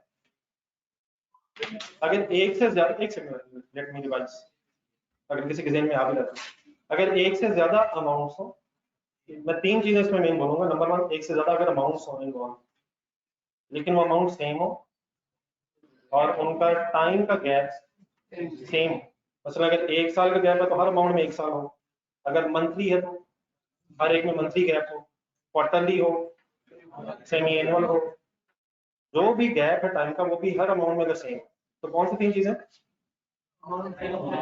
एक से ज्यादा अमाउंट हो नंबर 1 एक से ज्यादा हो मतलब फॉर एग्जांपल ऊपर एग्जांपल देते अगर 1 लाख रुपए है जो 5 साल बाद पे करना 5 लाख है जो 5 साल बाद पे करना 5 लाख है 2 साल बाद पे करना है 10 लाख है 3 साल बाद पे करना अगर अमाउंट ही एक है फिर जरूरत नहीं फिर डिस्काउंटिंग ही यूज हो लेकिन अगर अमाउंट से एक से ज्यादा है लेकिन वो सेम है अगर लाख है तो लाख ही है हर इंस्टॉलमेंट की अमाउंट 5 लाख है 10,000 है तो जो भी अमाउंट वो कांस्टेंट है सेम और उनका जो टाइम का गैप अगर वो भी सेम है, तो इंस्टेड के हम ये 5 या 10 जो भी वर्किंग्स हैं अलग-अलग करके टाइम वेस्ट करें, हम इस कैलकुलेशन को सिंप्लीफाई कर सकते हैं, टाइम बचा सकते हैं by the using the formula of NUT. तो मैंने जो 3 चीजें बोली हैं, ये काइंडली जरा नीचे जरा बिट ऑफ द पेज तकरीबन है, एक छोटा सा पैराग्राफ पूरा पढ़ लो। ये 379079 ये गलत वर्किंग नहीं है, ये अलहमदुलिल्लाह ठीक हो गई है। द ओनली इश्यूज के टाइम जरा ज्यादा लग रहा है। इंस्टेड ऑफ दैट कि हम बार बार ये वर्किंग करें, अगर एक से ज्यादा इंस्टॉलमेंट है होने तो मैंने बोली एक से ज्यादा अमाउंट है, in order to simplify the work calculation of present value we can use the formula of annuity. पर लेकिन more than one installment, so however the formula can only be used if the amounts are same and the interval, ये interval किसे कह रहा हूँ, इनका जो gap monthly annually semi annually quarterly जो भी है वो हर अमाउंट में सेम अगर है, तो देन इंस्टेड ऑफ कि हम बार बार अलग अलग वर्किंग्स करें, हम एनईटी का फॉर्मूला यूज कर सकते हैं। अब इसे अप्लाई कैसे करना है वो मैं करूंगा, आप लोग ऊपर चले जाए वर्किंग्स में, जहाँ ये लाइन पड़ी थी हमने, a company is required to pay 1 lakh at the end of each year for next 5 years। इस सेंटेंस को पढ़ के जरा बताएं कि एनईटी यूज हो जाए क्यों, एक से ज्यादा अमाउंट सेम है और एनुअल गैप। तो यही जो 379,079 की फिगर आई है, इसको अगर हमने कंबाइन वर्किंग करके सेम सॉल्व करना तो उसका फिर तरीका भी ये होगा कि क्योंकि वो तीनों चीजें हो गई हैं तो हम एनईटी का फॉर्मूला यूज कर सकते हैं। एनईटी का फॉर्मूला यूज लेकिन होना कैसे, ये मेरे से मिनट सुन लेना, इस तरह की छोटी छोटी चीजें रिटेन रखनी, ये नेक्स्ट क्वेश्चन में बार बार यही काम होगा। तरीका इसका ये होता है कि आपने इंस्टॉलमेंट की अमाउंट लेनी है, 500 अमाउंट को इकट्ठा नहीं करना। मैंने क्या लिया सबसे पहले, एक इंस्टॉलमेंट की अमाउंट। अब एनईटी का फॉर्मूला प्लीज देख के बोलना, देख के बोलना, जुबानी ट्राई करना, बोलना था। 1 माइनस हो गया, 1 प्लस हो गया, रेट हो गया 0.1 ही, माइनस 5 इंस्टॉलमेंट्स है, 5 एनुअल इंस्टॉलमेंट्स और डिवाइडेड बाय रेट, फिर वही 0.1। आप भी लिखें चाहे बुक पे अपने नोट्स पे लिखें, कैलकुलेटर पकड़ें और प्लीज सॉल्व करें। कहीं भी लिखना है, रजिस्टर खोलिए तो अच्छी बात है, वहां लिखें, लिखना है तब फिर आप सॉल्व करते हैं वहां से लिखें। तो डेटा में क्योंकि एक से ज्यादा अमाउंट थी, एक से ज्यादा अमाउंट थी लेकिन वो सेम थी और उनमें टाइम गैप भी सेम था, तो इसलिए हम अपनी वर्किंग्स को सिंप्लीफाई कर सकते हैं, अपनी वर्किंग को by using the formula of NUT.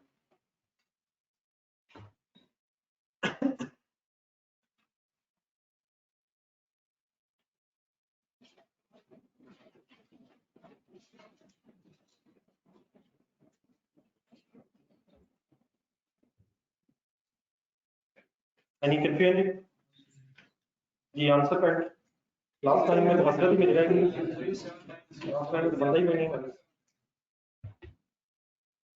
Ji. Answer 37907, आपने सही राउंड ऑफ करना, अप्रोक्सीमेटली आंसर ही चला सही मार 79 आ रहा, ये 8 आ रहा, 9 आ रहा, प्लीज बता दें जो आ रहा है,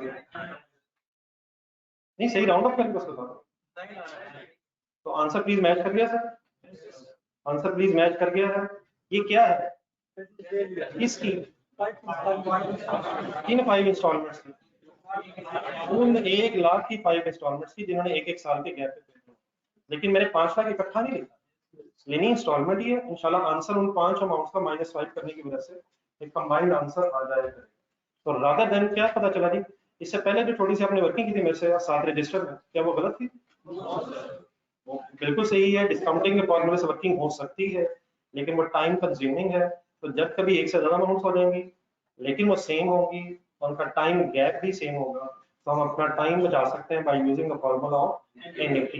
लेकिन अगर फॉर एग्जांपल अमाउंट सेम नहीं है, गैप सेम नहीं है, तो फिर हमें डिस्काउंटिंग ही का फॉर्मूला यूज करना पड़ेगा। मतलब फॉर एग्जांपल 1 लाख पहले 2 साल 1-1 लाख पे होना है, फिर थर्ड ईयर में सपोज 3 लाख पे होना है, फिर फोर्थ ईयर 50,000 पे होना है, तो इन दैट केस फिर हम एन्युटी यूज नहीं करेंगे, फिर हम डिस्काउंटिंग ही यूज करेंगे।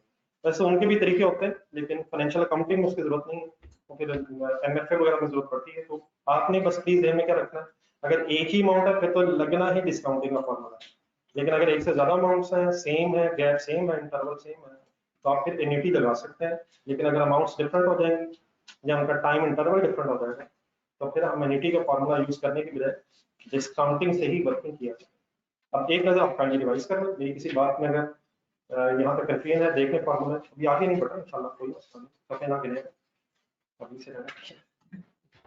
एक नजर देखना फार्मूला कम से कम बोल रहा है, मेरी किसी बात में कंफ्यूजन हो जाएगी तो उसको डिस्कस कर लेते हैं।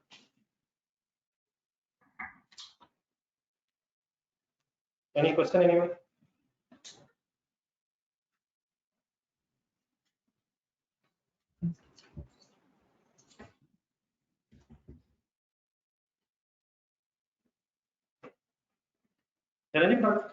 एक दो एग्जांपल और करना जरा, थोड़ी प्रैक्टिस हो जाएगी।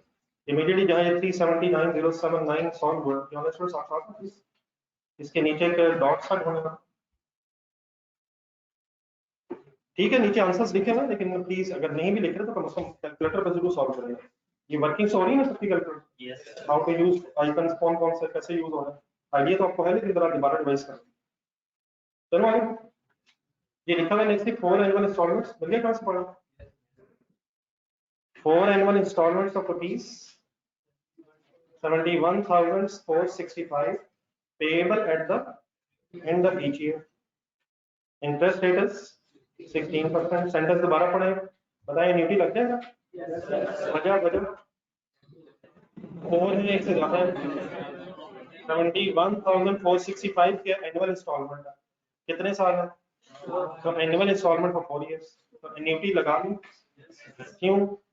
क्योंकि लग सकता है। कैसे लगाते हैं न्यूट्री, बोले?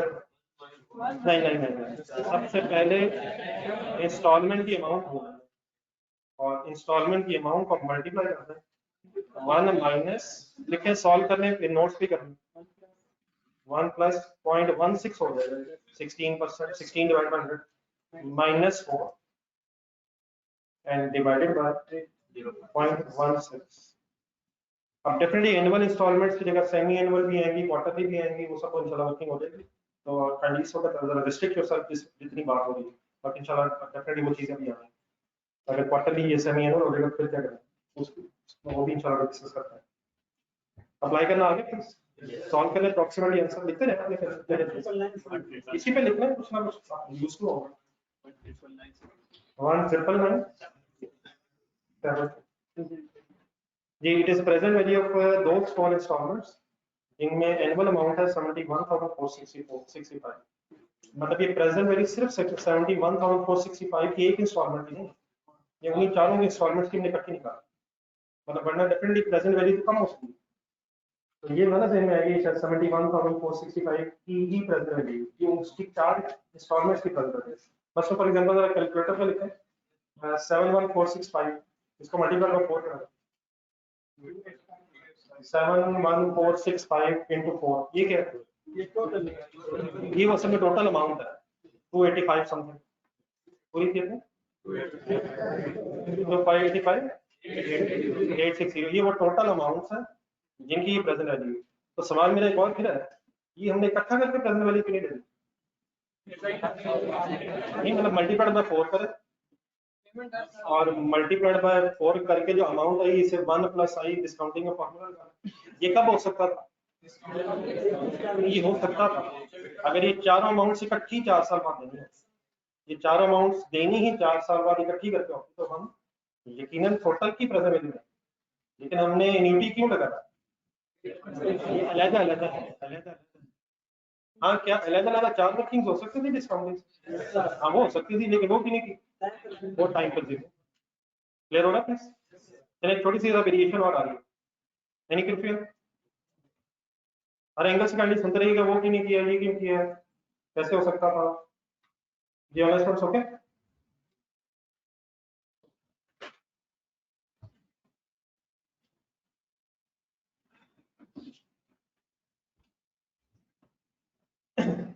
जी लास्ट एंड से तक लिखने फॉर एग्जांपल, ये पहले सुन लीजिएगा जरा सा। इसमें लिखा 4 annual instalments of 2000 payable at the underline beginning of each year. अभी तक जो एग्जांपल्स चल रही थी उसमें एंड ऑफ ईच ईयर लिखा हुआ था, अब यहाँ वर्ड आ गया beginning of each year. Interest rate is 10%। Hopefully शायद किसी के जहन में अगर वर्ड्स आ जाए, ऑर्डिनरी न्यूली भी होती है, ड्यू भी होती है, लेकिन अल्हम्दुलिल्लाह में उसकी कोई जरूरत नहीं है। ये मैंने वर्ड बोले सिर्फ इसलिए कि जो आपके जहन में अगर वर्ड्स आ गए हैं तो इसको जहन से निकाल दें, सिंपली वर्किंग अभी भी कैसे हो सकती है, बस आपने जरा मेरे वर्ड्स पर गौर करना। फर्क सिर्फ क्या है, पहले हम वर्किंग कर रहे थे eight the end of each period के एंगल्स, अब लिखा हुआ at the beginning of each period, तो इससे फर्क क्या पड़ता है? आप सेंटेंस जरा दोबारा पढ़ना। एक इंस्टॉलमेंट की अमाउंट कितनी है? ये एनुअल है, एनुअल ही है। अब जरा कंडीशन बोर्ड पर देखो, लेट्स से मैं यहाँ अगर आपसे कहूँ कि आज डेट है 1 जनवरी 2022, लेट्स से, तो अकॉर्डिंग टू दिस सेंटेंस जो भी हमने पढ़ा था, पहला 2000 कब देना? Beginning of each year. अब ये 2022 वाला ईयर, 2022 वाला ईयर है, लेकिन उसका स्टार्ट हो गया। अगर ये eight the end of the each year हो, इसका मतलब 31 दिसंबर 2022, मतलब 2022 वाले पैसे 2022 के एंड में दें। लेकिन अभी सेंटेंस का मीनिंग है कि जो हर साल की अमाउंट को शुरू में दें। इसका मतलब जो आज डेट है, इसी डेट पे एक फर्स्ट 2000 की इंस्टॉलमेंट पे हो जाए। ये किस साल की है, किस डेट पे है? 2022 वाली जो अमाउंट है वो beginning of the year 1 January 2022 means 2022 वाली अमाउंट जनवरी ऑफ 2022 को पे हो। समझ आ? अगर ये एंड ऑफ द ईयर होता तो 2022 की अमाउंट 31 दिसंबर 2022 को पे होती, लेकिन आपको हमारा डाटा नहीं। नेक्स्ट डेट लिखो। अब जो अमाउंट्स है वो हर साल की अमाउंट उस साल के बिगिनिंग में पे हो, तो 2023 वाली अमाउंट 2023 के स्टार्ट पे हो जाएगी। कंप्लीट करवाएंगे कहाँ तक? 2024 बिगिनिंग ऑफ ईच ईयर कितनी है, कितनी है? तो 2025 वाली अमाउंट जो है 2025 के स्टार्ट में 2025 फर्स्ट जनवरी 2025। एक सेकंड दोबारा जरा समझ, ये अमाउंट है किस किस साल की? 2022 की है, 2023 है, 24 है, 25 है, लेकिन हर साल के बिगिनिंग। ठीक है सर। अब हमने क्या करना है, प्रेजेंट वैल्यू लेनी है। आपका फोकस कैंडी बोर्ड पे है। मेरी इन डेट्स के मुताबिक प्रेजेंट वैल्यू का मतलब कौन सी डेट है? आज की डेट कौन सी है? प्रेजेंट वैल्यू में कैलकुलेट करनी है 1 जनवरी 2022, 1 जनवरी 2022 ऐसी। तो ये जो पहला 2000 है, जो मैंने बॉक्स बनाया उसके सामने 2000 लिखा था, क्या ये आज ही की अमाउंट? तो इसकी दो आज की अमाउंट ये तो उसी की प्रेजेंट वैल्यू है। इसका मतलब ये 2000 आज की ऑलरेडी प्रेजेंट वैल्यू ही है। लेकिन उससे अगला 2000 है, ये कितने अर्से बाद है? तकरीबन 1 साल बाद। तो क्या इसकी प्रेजेंट वैल्यू लेंगे? आईडीडी कैसे लेनी चाहिए? फॉरगेट अबाउट यूनिटी, एक सेकंड यूनिटी निकालना है, अगर यूज होगा तो कर लेना। ये जो पहला 2000 कौन सा वाला है? नहीं, पहला 2000 उसकी प्रेजेंट वैल्यू तो एज इट इज, उससे आगे जो मैंने टिक किया है, दोबारा करता हूँ, ये जो मैंने टिक किया है, इसकी अगर प्रेजेंट वैल्यू लेनी है तो डिस्काउंटिंग के फॉर्मूला से 1 + i - 1 हो जाएगा, -1। उससे अगली जो अमाउंट है -2 हो जाएगा, उससे अगली जो अमाउंट है -3 हो जाएगा। बस इसका मतलब ये हुआ कि हमें इन तीन अमाउंट्स की, जो मैंने बड़े से बॉक्स में कन्वर्ट किए, इन तीन अमाउंट्स की प्रेजेंट वैल्यू की वर्किंग करनी पड़ेगी। जब पहली 2000 की अमाउंट है वो तो ऑलरेडी प्रेजेंट वैल्यू ही के बराबर है, क्योंकि वो तो आज ही है। फ्यूचर वैल्यूज कौन सी है इसमें से? जो अगली तीन है, मतलब पहला जो 2000 है वो तो आज ही देना, वो आज का 2000 2000 के बराबर ही होगा। तो अगर इससे सिचुएशन हो जाए तो कभी भी परेशान नहीं होना। इसकी प्रेजेंट वैल्यू लेने का तरीका ये होगा कि जब पहला 2000 है वो तो एज इट इज अलग होगा। कौन सा 2000 मैंने अलग लिख लिया, वो मैंने सर्कल में था। प्रेजेंट वैल्यू कैलकुलेट करते हुए जो 2000 पहला है वो तो as it is present values में आ गया। अब इसमें बस ऐड क्या होना है? नेक्स्ट 3 इंस्टॉलमेंट्स की प्रेजेंट वैल्यूज में ऐड। क्या डिस्काउंटिंग लग सकता है नेक्स्ट 3 को? तो लग भी सकता है, -1 -2 -3, लेकिन वो 3 वर्किंग्स करनी पड़ेगी। लेकिन क्या एनईटी यूज हो सकता है? नहीं हो सकता। एक से ज्यादा है, 3 है, 3 है, सेम है, एनुअल गया। लेकिन कौन से 3 के एंगल से बात होगी? नेक्स्ट 3 कर रहे हैं या लास्ट 3 कर रहे हैं? फर्स्ट को अलग करना है, उसकी present value as it is है, और देन आप वर्किंग देखें कैसे करूं। एनईटी लगाना तो क्या करूंगा, 2000 लिया मैंने इंस्टॉलमेंट की अमाउंट, एनईटी का फॉर्मूला लगाना 1 - 1 प्लस रेट बताइए 0.1 जो डाटा में दिया हुआ है माइनस 3 इंस्टॉलमेंट्स अब ऐसी हैं जिनमें इंटरेस्ट। एक सेकंड जरा कर लीजिए यहाँ तक, अगर आपको मेरी अगर बात समझ आ रही है तो बताएं। लेट्स से अगर यही सेंटेंस होता है eight the end of each year तो पहला 2000 भी अलग ना होता, चारों इंस्टॉलमेंट की प्रेजेंट वैल्यू ले रहे होते हैं और देयरफॉर -3 की जगह -4 होगा। अब यहाँ -3 क्यों? First instalment as it is है, अब 3 इंस्टॉलमेंट्स हैं जिनकी हमने प्रेजेंट वैल्यू कैलकुलेट की, ठीक हो गया, और डिवाइड बाय वही है 0.1। अब आप इस आंसर डेफिनेटली एक सेकंड फाइनली एक सेकंड आप डेफिनेटली आंसर तो इसी का सॉल्व करेंगे, लेकिन जब मुझे प्रेजेंट वैल्यू का टोटल बताएंगे तो उसमें फिर 2000 पहले वाला ऐड करके फाइनल आंसर। बात समझ आ गई? इसका मेरा ख्याल जरा लिख लेना, सारा एक्सप्लेन करना डेट वाइज, कहीं देख कर एक्सप्लेन करना प्लीज, जिससे बेहतर है।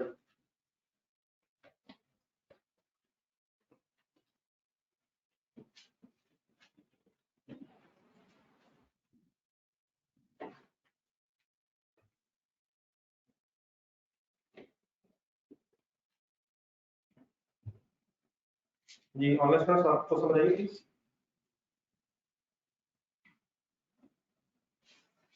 जी वो मेरा आंसर आ जाएगा सर, तो पहले तरह कैंडिडेट बता दें कैलकुलेशन में इशू तो नहीं है।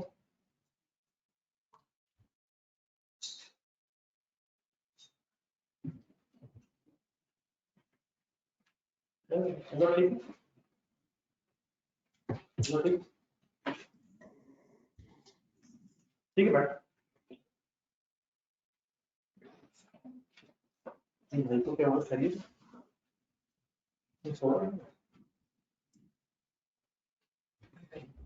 करिए तो क्या है सर, नहीं करिए तो ठीक है, बात लगे।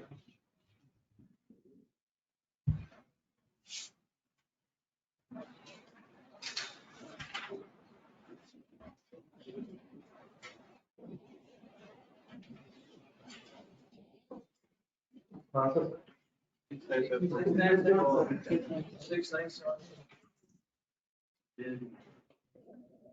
हमारी माशाल्लाह दो दो और कैलकुलेटर पूरी लाइन में भी एक नहीं।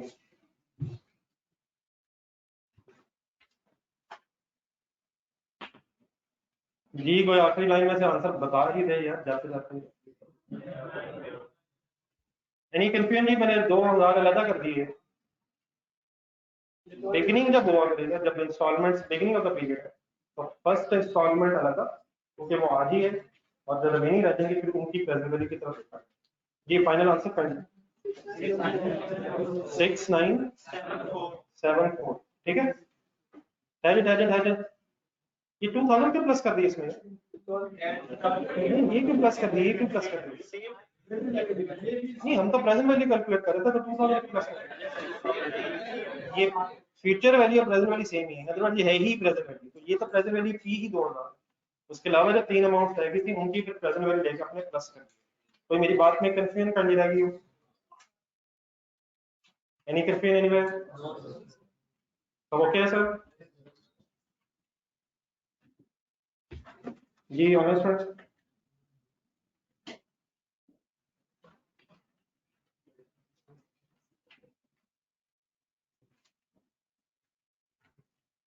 चलिए जी मेरा ख्याल नेक्स्ट पेज पे टॉपिक में स्टार्ट करना चाह रहा था इंग्लिश का, लेकिन मेरा ख्याल सफिशिएंट टाइम नहीं है इसे स्टार्ट करने का, फायदा नहीं, तो मैं कल ही शुरू करूंगा। आज जो पढ़ा ये समझ आ गया? लेकिन मेरा ख्याल है एक चीज और करनी, जो सब्जेक्ट के हवाले से डिसीजन लेने हैं आपने, कौन सा लेना है, 2 लेने हैं 3 लेने हैं, ये काइंडली डिसीजन मेरे ख्याल एक आध दिन में फाइनल करना, ताकि फिर मेन फोकस आपका पढ़ाई की तरफ हो। तो इंशाल्लाह कल से प्रॉपर स्टडी स्टार्ट करेंगे।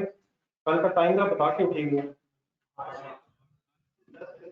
नहीं 10 तो मैं इंशाल्लाह खुद कर लूंगा, आप स्टार्टिंग पॉइंट से रखिए। बाकी डेफिनेटली आधा घंटा फिर रह गया तो मुझे लगता है कि मैं बगैर पेनल्टी के मानूंगा नहीं। तो इंशाल्लाह कल मुलाकात होगी। ये नोट्स काइंडली खुद ही संभालने तो साथ ही कैलकुलेटर्स प्लीज कल होगा। अल्लाह ये बुक के वाले से आप टेंशन फ्री रहे, इंशाल्लाह 2-4 दिन तक इंशाल्लाह कोशिश करता हूँ कि बुक अवेलेबल हो। ठीक है वाले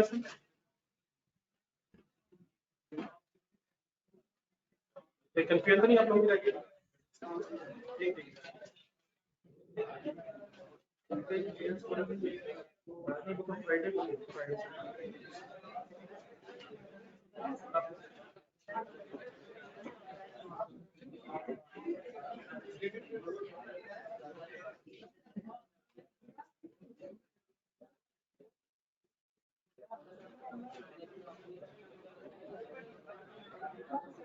ये मिडिल ऑफ द ईयर हो, क्वार्टरली हो, सेमी एनुअल और सालाना का डिस्कस करें, ठीक है सर?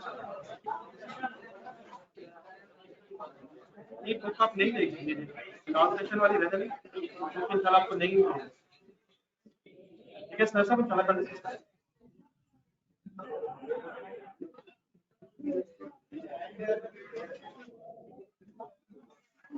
ये उमर साहब एक आध दिन मिल जाएगा, ये ओके, साला कल मुलाकात, होटल वगैरह एक आध दिन में मिल जाएगा।